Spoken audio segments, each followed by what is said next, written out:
La paix du Christ, je suis Père Dreyfus, bienvenue sur la chaîne. Ta parole est la lumière de mes pas. Ce dimanche, l'Église célèbre le deuxième dimanche du temps de l'Avent B. Les textes qui nous sont proposés pour notre méditation sont les suivants. La première lecture est tirée du livre du prophète Isaïe au chapitre 40, les versets 1 jusqu'au verset 5, le verset 9 jusqu'au verset 11. La deuxième lecture est tirée de la deuxième lettre de Saint Pierre au chapitre 3, les versets 8 jusqu'au verset 14. L'évangile est tiré de Saint Marc au chapitre 1er, les versets 1 jusqu'au verset 8. Les textes liturgiques de ce dimanche nous montrent que Dieu a un immense désir de nous sauver. Pour cela, il ne se contente pas de nous appeler de loin. Il envoie des prophètes et en dernier lieu Jean-Baptiste pour préparer le chemin de son Fils, notre Sauveur. Dans la première lecture, le prophète Isaïe s'adresse à ses compatriotes qui souffrent en terre d'exil. Le peuple juif a été écrasé et humilié par ses voisins. Face à cette situation, Isaïe encourage les exilés à ne pas perdre la foi et l'espérance. Car avec Dieu, rien n'est jamais définitivement perdu. Dieu va sauver son peuple, chacun est invité à se redresser et à se reprendre vigoureusement en main. Il s'agit de collaborer ensemble au projet de Dieu qui veut sauver son peuple et lui manifester sa gloire. Aujourd'hui, Dieu nous rejoint au cœur de nos vies, de nos joies et de nos épreuves pour nous annoncer une bonne nouvelle. Pour lui, il n'y a pas de situation désespérée. Avec lui, nos soucis, nos problèmes, nos doutes, bref, le mal n'aura pas le dernier mot. Comme le peuple juif humilié et fragilisé, il s'agit pour nous de passer d'une confiance en soi à la confiance en Dieu, tandis que nous découvrons notre vulnérabilité.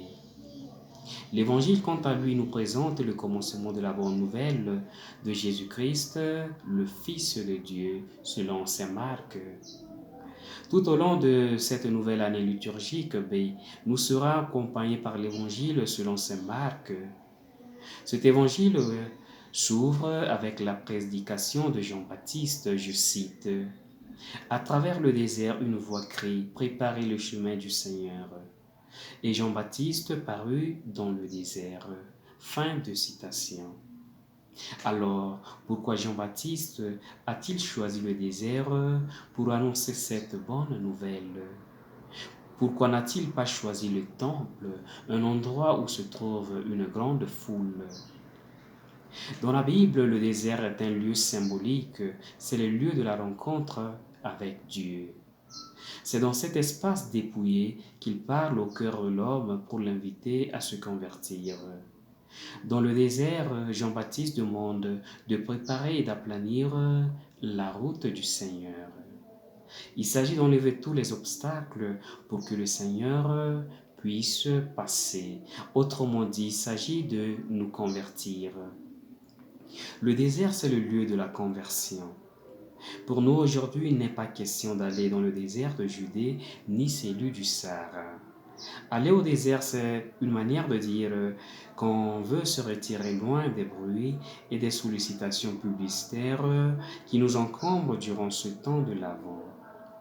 L'important, c'est de se réserver des moments loin du bruit et de nous mettre dans un état qui favorise l'écoute de Dieu qui nous parle au fond de notre cœur. Chaque jour, le Christ frappe à la porte de notre cœur et y attend de nous une réponse. Le désert, c'est aussi le symbole de l'aridité de nos cœurs.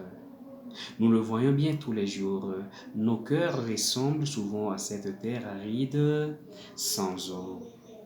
Nous pensons à tous ces déserts d'humanité où l'homme est devenu pire, l'ennemi de l'homme.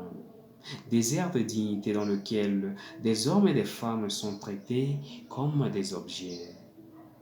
Et nous n'oublions pas les nombreux déserts de solitude, déserts d'amour, de ceux qui ne savent pas aimer et ne se sentent pas aimés. C'est dans nos différents déserts, c'est dans nos cœurs arides que le Christ nous rejoint pour les irriguer et les combler de pluie de sa grâce. Dans le sable du désert, il n'y a pas de vie. Mais dès qu'il pleut, le sol se recouvre de végétation et de fleurs. De même, sans la présence de Dieu, nos vies sont desséchées. Mais Dieu ne nous abandonne pas. Ce qu'il a sémé dans nos cœurs ne meurt jamais. Rien ne peut étouffer le désir de Dieu qui est inscrit dans le cœur de l'homme, disait saint Augustin. À la première occasion favorable, il se révèle pour nous transfigurer. Préparez le chemin du Seigneur, aplanissez sa route.